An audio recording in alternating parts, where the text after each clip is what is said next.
Maintenant, moi, je suis la fondatrice de Fabula, une entreprise qui n'existait pas il y a quelques temps encore, mais l'idée avec Fabula, c'est de créer des scénarios pour des gestionnaires de structures culturelles et touristiques pour valoriser le patrimoine. Catherine m'a énormément aidée tout au long du parcours. Donc vraiment, je suis très fière aussi d'être là aujourd'hui et puis de mesurer le chemin parcouru ensemble. Comment est-ce que tu t'y es prise alors pour lancer ton activité et en être là où tu en es aujourd'hui? Je me rendais bien compte qu'en fait, il y avait une clé qui était bloquée au fond de moi, qu'il y avait certainement quelque chose à aller travailler, mais que toute seule, c'était très difficile et qu'un regard extérieur pouvait m'aider à aller interroger ce qui bloquait chez moi. Après, tu es partie sur le forfait liberté. Exact. Et tu t'es dit, bon, allez, j'y vais.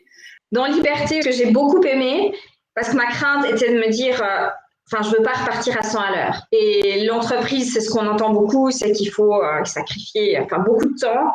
Et ça, je voulais vraiment pas, parce que je savais que j'avais quand même une certaine fragilité. En tout cas, il fallait que je sois beaucoup plus à l'écoute de mon corps. Et au début de ce forfait liberté, tu nous proposes de faire un exercice de visualisation d'une forme de vie rêvée, de vie idéale. Et ça m'a porté, ça me porte encore, parce que finalement, c'est une façon de remettre le travail à sa bonne place. Je trouve, c'est de se dire, le travail est là comme un moyen qui me permet de réaliser un idéal de vie, mais un idéal de vie global. Et ça ne se limite pas qu'au fait de travailler. Et si en travaillant, je peux accéder à cet idéal et mettre un peu de moi, de mes valeurs, de ce que je crois dedans, donc ça m'a beaucoup aidé comme cap. Et puis après, il y a quand même un gros travail de réussir à identifier sa cible, parce qu'on a beau avoir l'amorce de base. Là, tu nous aides bien, tu nous guides. Ce que j'aime beaucoup aussi, c'est qu'avec Catherine, il y a souvent des entre guillemets, cahiers de réflexion, mais il y a des moments où on doit prendre du temps pour soi, pour poser les choses.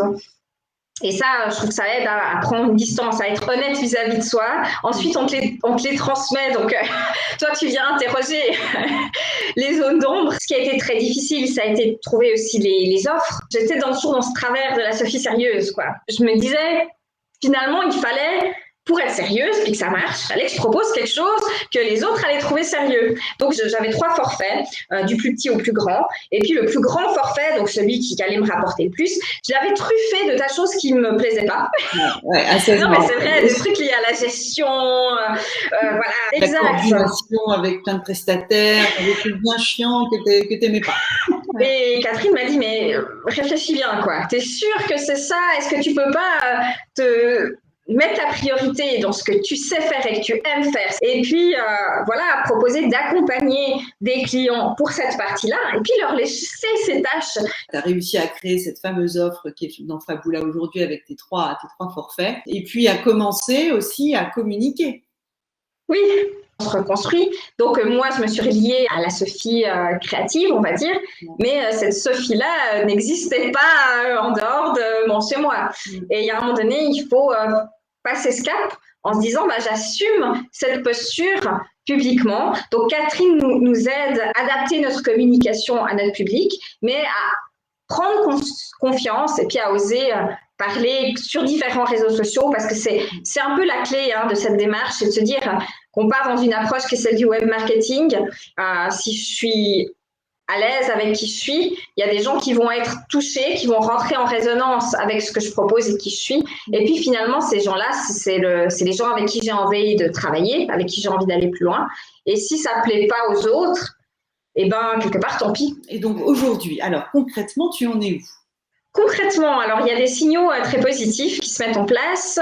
Moi, j'ai encore un job à temps partiel et puis je suis au chômage. Donc, dans le cadre du chômage, j'ai fait une demande pour lancer mon entreprise qui a été validée. J'ai des retours prospects qui sont très chauds. Les gens viennent vers moi. C'est pas encore signé. C'est des projets qui prennent du temps parce que je vais travailler passablement avec des structures publiques ou des musées. Mais on va dire que c'est très très bien engagé, un peu magique. Franchement, j'en reviens pas. Ma crainte, c'est de me dire, mais comment je vais faire si j'ai trop de clients l'année prochaine et que je peux pas répondre à toutes les demandes? Ça vaut la peine d'oser, et je pense que ça vaut la peine de se faire accompagner. Alors moi, je l'ai fait avec Catherine et j'étais très très satisfaite de tout le parcours qu'on a fait ensemble. Oui, c'était